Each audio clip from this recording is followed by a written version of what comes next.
Yes, it has finally happened. We have a release date for Manor Lords.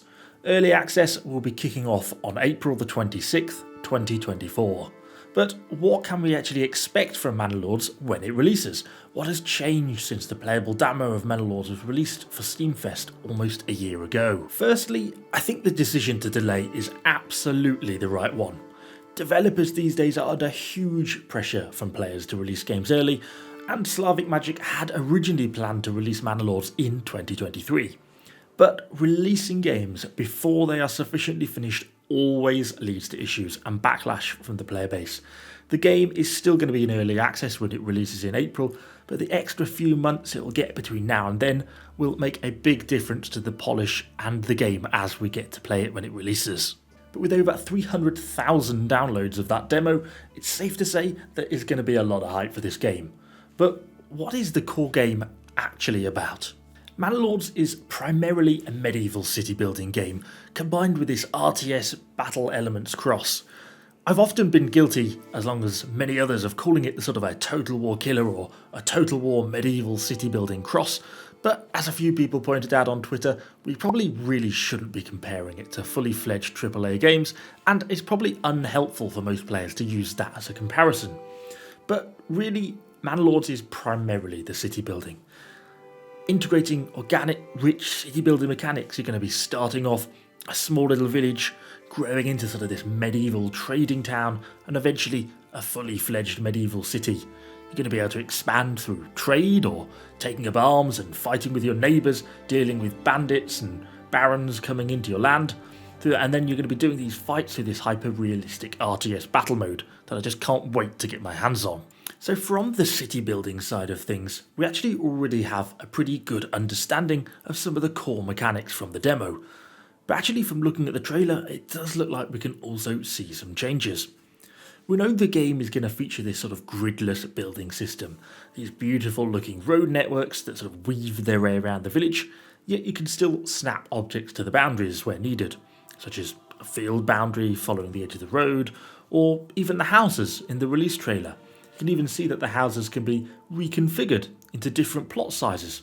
Some have room for extensions at the back, or you can reduce the plot size for each person and force more peasants into a small little area. Talking of changes, we also got a glimpse of some of the UI updates with this sort of colour-coded resource availability viewer. The thing that kind of excites me about this though is that every person, every household acts independently. Every family needs food, fuel and resources. It's not just some sort of central stockpile that they automatically draw from. It's just sort of controlled by the player. You really have to feed these people and keep them warm through winter. And it's this independence that's going to give Manor Lords its very natural, this hyper-realistic look. We also know that each region is going to be getting its own development tree, which can be researched to allow further development into that region's specialities. For example, one region might decide to focus on beer making, another on stonecraft, but for all regions, only by refining these products into sort of these high-end, desirable items are they going to attract the merchants into the regions who's going to buy these goods for silver. These merchants are going to be the only real way of making new money. No random gold mines, tax money out of thin air. Trade is the future. But it is not just city building. We also have the RTS battle element of Manor Lords, and it's honestly so exciting. We unfortunately did not get to test it in the Steamfest demo, but it looks like each unit is going to be controllable, and each unit's stats are going to be affected by the city you have built. A prosperous trading town is likely to be able to better equip with different and upgraded weapons and armour for their militia over a poor agricultural village. There is also just a whole host of unit commands, different formations and abilities.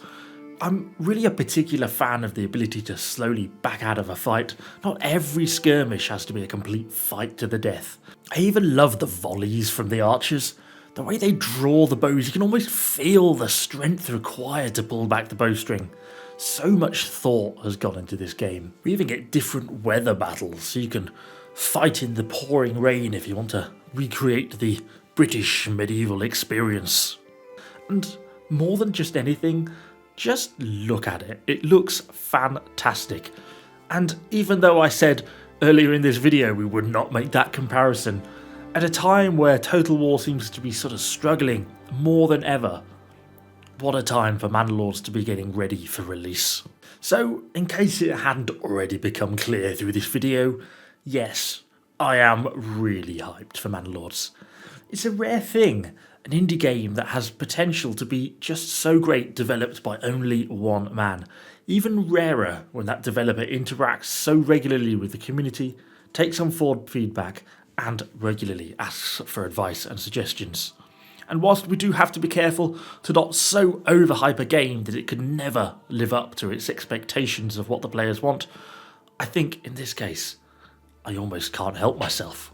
But anyway, we will round out the video there, and I will leave you with the full 4K trailer with full sound and effects, which I've got to say, if you haven't watched it, is well worth watching.